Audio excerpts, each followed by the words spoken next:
काल दिल्लीमध्ये झालेल्या लाठीचार्जमध्ये अनेक जे तरुण आहेत या ठिकाणी जखमी झाले। त्यानंतर अनेक पोलिसांनी अनेक तरुणांना पुन्हा मारहाण केली। त्या ठिकाणी जो गोळीबार देखील या ठिकाणी करण्यात आला।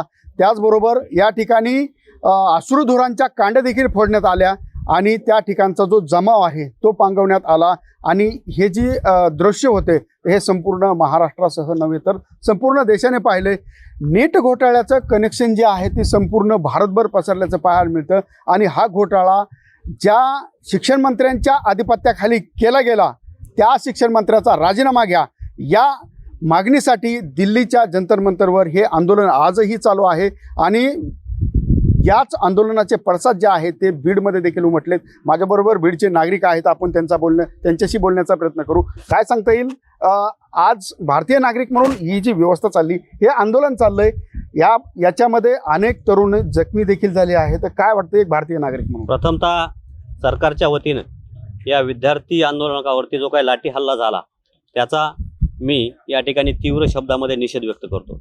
दुसरी बाब आहे की या सरकारच्या कालावधीमध्ये अनेक परीक्षांचे अनेक वेळा साधारणतः 15 वेळा अनेक परीक्षांचे पेपर फुटलेले आहेत। मग ते नीट असेल, स्टाफ सिलेक्शन कमिशनचा पेपर असेल, राज्य सरकारमार्फत राज्य परीक्षा परिषदेमार्फत घेतली जाणारी CET असेल, शिक्षक भरतीच्या अनुषंगाने घेतली जाणारी परीक्षा असेल, या सगळ्या परीक्षांमध्ये पेपर फुटी होती। आणि याच्यामध्ये कुठे ना कुठे राज्यकर्ते, प्रशासन आणि या संबंधी या ठिकाणी ट्युशन घेणारी जी मंडळी आहेत यांचे कुठेतरी लागेबांधे आहेत। आणि याच्यामध्ये होतंय काय की जो जेन्युइन प्रामाणिकपणे जो अभ्यास करणारा विद्यार्थी आहे तो विद्यार्थी याच्या बाहेर फेकला जाऊ लागला। या व्यवस्थेच्या ज्याच्याकडे पैसा आहे तो पेपर विकत घ्यायला लागलाय, कारण व्यवस्था विकण्यासाठी तयार आहे। घेणारे ज्यांच्यापाशी पैसा आहे ते घेऊ लागलेत। आणि याच्यामध्ये जो काही ज्यांचे मुलं काबाड कष्ट करून रात्रंदिवस अभ्यास करून लातूरला ठेवून कुठेतरी कोठाला ठेवून अनेक पोटाला चिमटा घेऊन आपल्या पाल्याला शिकवतायत, त्यांचं भविष्य मात्र या सगळ्या प्रक्रियेमध्ये काय होतंय, अंधकारमय होतंय।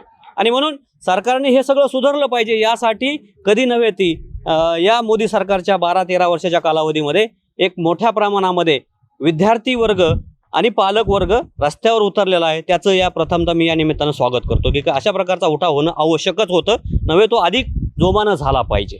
दुसरी गोष्ट, परीक्षा पद्धतीमध्ये, परीक्षेच्या व्यवस्थापनामध्ये अगदी कडेकोट बंदोबस्तामध्ये त्याच्यामध्ये कुठल्याही पद्धतीची वाव शंका घ्यायला कुणालाही जागा असली नाही पाहिजे, अशा प्रकारची व्यवस्था निर्माण व्हावी म्हणून हे विद्यार्थी त्या ठिकाणी आंदोलन करतायत। आणि या आंदोलनाला एक भारतीय नागरिक म्हणून मी या ठिकाणी पाठिंबा देत आहे।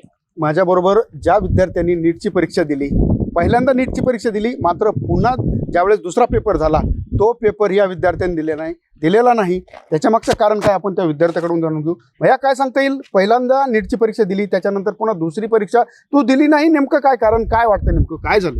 2 वर्ष प्रामाणिकपणे अभ्यास करून, दिवस रात्र अभ्यास करून, जर नंतर आपल्याला पहिला पेपर दिल्यानंतर कळत असेल की हा पहिला पेपर फुटलेला आहे, तर मग विद्यार्थ्याचं मन नक्कीच कुठेतरी भीती वाटते, त्याच्या मार्क्सबद्दल आता पुढे शंका येऊ लागते की दुसऱ्या पेपरमध्ये आता काय होईल। त्यामुळे मला दुसरा पेपर देता आला नाही, मला अतिशय वाईट वाटतंय। माझी 2 वर्षाची मेहनत वायाला गेली असं मला कुठेतरी वाटतंय।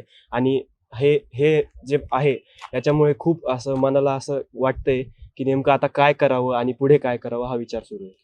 एकीकडे आपण पाहिलं तर या नीटच्या परीक्षेत दुसऱ्यांदा देखील या ठिकाणी मार्काचा घोळ झाल्याचं या ठिकाणी पाहायला मिळतं। अनेक विद्यार्थ्याचे 500 मार्क असतील, 700 मार्क असतील, त्या ठिकाणी कुणाला 87 असतील, कुणाला 55 मार्क असतील हे मिळालेत। काय वाटतं याबद्दल काय शंका व्यक्त? नाही, नक्कीच माझ्यासोबतचेही जे काही विद्यार्थी होते ज्यांनी दुसरा पेपर दिला होता त्यांचेही बरेच मार्क येत होते, 400-500 मार्क येत होते, पण त्यांना आता 200-100 असे मार्क येत आहेत।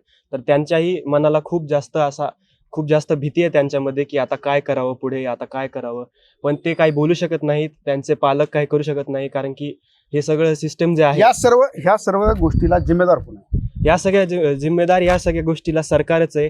शिक्षण मंत्री यांनी राजीनामा दिला पाहिजे, कारण की चांगला शिक्षण मंत्री भारत देशाला लाभला पाहिजे। असे सतत पेपर फुटणं चांगलं नाही, भारताचं भविष्य धोक्यात आहे। भारताचं भविष्य धोक्यात आहे असं त्याचं म्हणणं आहे। काय सांगता येईल एक भारतीय नागरिक म्हणून, काय वाटतंय, काय महाराष्ट्रामध्ये असेल किंवा देशामध्ये असेल हे प्रकार होताना पाहायला मिळतात, काय वाटतं? सर्वप्रथम कालच्या जंतर मंतरवरील आंदोलकांवर जो काही लाठीचार, क्रूर अत्याचार, लाठीचार केला त्याचा निषेध व्यक्त करतो.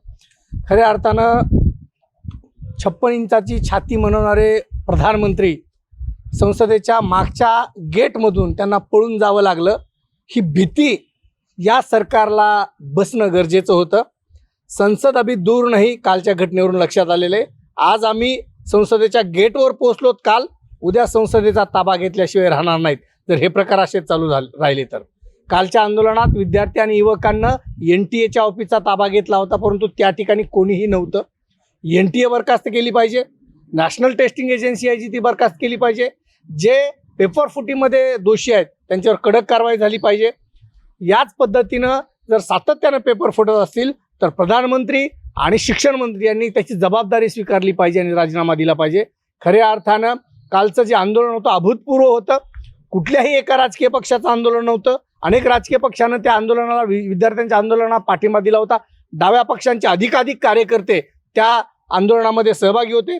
संसदेपर्यंत भारताच्या इतिहासामध्ये या तरुणांचं जे आंदोलन आहे पहिल्यांदा संसदेच्या गेटवर गेलेलं आहे. उद्या जर याच पद्धतीने हे सरकार तरुणांशी आणि विद्यार्थ्यांशी वागत असेल तर एक दिवस संसदेचा ताबा, संसद अभी दूर नाही आहे असं त्यांचं मत आहे. संसदेपर्यंत आम्ही पोहोचलेलो आहोत आणि येणाऱ्या काळात सुद्धा आम्ही ह्या संसदेचा ताबा घेऊ असं त्यांचं मत आहे. काय वाटतं, एक विद्यार्थी म्हणून राज्यामध्ये किंवा देशामध्ये चाललेला हा घोटाळा, TET असेल किंवा इतर पेपर फुटी असेल, काय वाटतंय?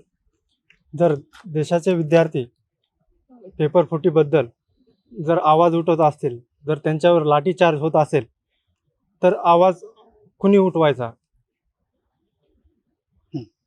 आवाज हा नेमका कुणी उठवायचा हा प्रश्न त्यांनी या ठिकाणी उपस्थित केला. काय वाटतं, एक भारतीय नागरिक म्हणून राज्यामध्ये आणि देशामध्ये TET पेपर असन, नीट पेपर असन, पुन्हा पुन्हा घ्यावे लागते. ही व्यवस्था नेमकी काय करते नेमकं आणि या व्यवस्थेबद्दल काय वाटतं तुम्हाला?